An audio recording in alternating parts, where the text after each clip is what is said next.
set up an integration to find the volume of the region bounded by these two surfaces. First of all, we need to know how to sketch these two surfaces in order for us to know what the region looks like. Grab them here so we can see that the region that we're working on is going to be something that has the ice cream shape, which sits below the hemisphere and above the cone here. And because of the shape of the region, it is going to be most convenient for us to use the spherical coordinates. So we should keep in mind that it has its Jacobian determinant r squared sine phi.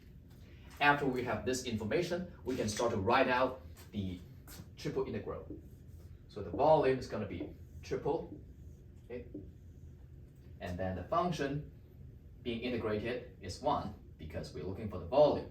Then we multiply this with the Jacobian determinant. We also have the order of the integration being dr, d phi, d theta. Okay. So the rest of the setup is just to fill out the bounds that we have left here. We know that the process of the triple integral consists of 3 steps. First of all, we'll be building the strips like this, right? Which is gonna corresponds to the most inside integral dr.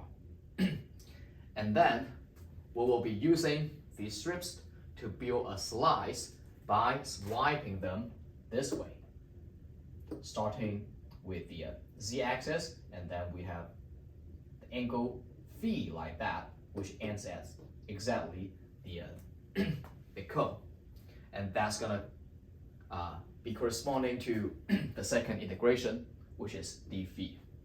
Last but not least, we'll be using the slice that we have just constructed to rotate 360 about the z-axis. So this kind of flexible, a slice is going to fill out the entire region, which is the ice cream, and that's going to be corresponding to the last, the most outside integral, d theta.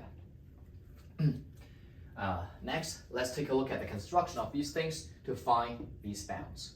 Okay, we see that these strips, they all have constant length because the head of all these strips are on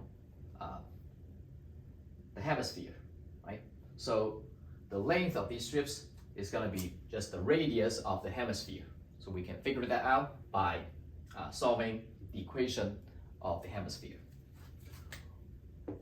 We're going to square both sides. Z squared equals 4 minus x squared plus y squared. And then we move this to the left hand side. X squared plus y squared plus z squared equal to 2 squared. Okay?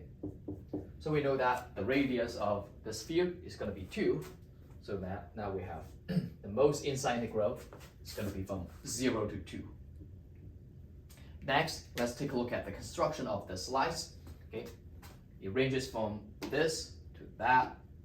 Okay, so we see that the lower bound of phi is going to be 0, and the upper bound is going to be exactly the angle that we have here.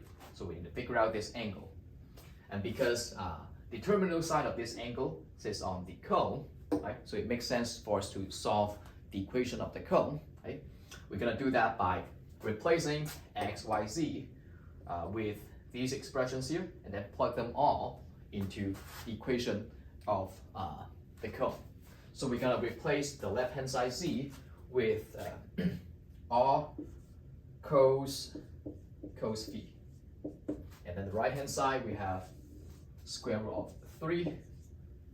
X squared is going to be r sine phi cos theta, and then plus r sine phi sine theta squared. Okay.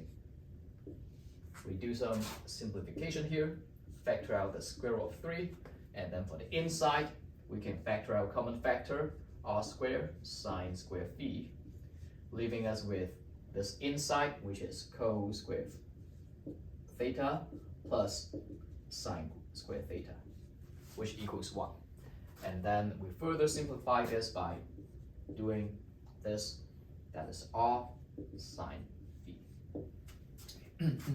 And now we see that both the left hand side and the right hand side has the factor r, which can be cancelled.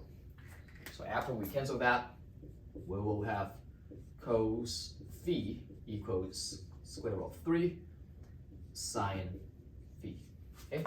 And then we can divide both sides by cos phi and square root of 3, which tells us that tangent phi is going to be, what is that? 1 over square root of 3. Okay? Which is going to be phi equals pi over 6. If we look up the table. Okay? So we now have the angle phi equal to pi over 6, which tells us the balance here is going to be from 0 to pi over 6. Okay. Last but not least, we take a look at the construction of this ice cream by rotating this slice that we have just built. We know that's a 360 rotation, so that's going to be from 0 to 2 pi, which is obvious.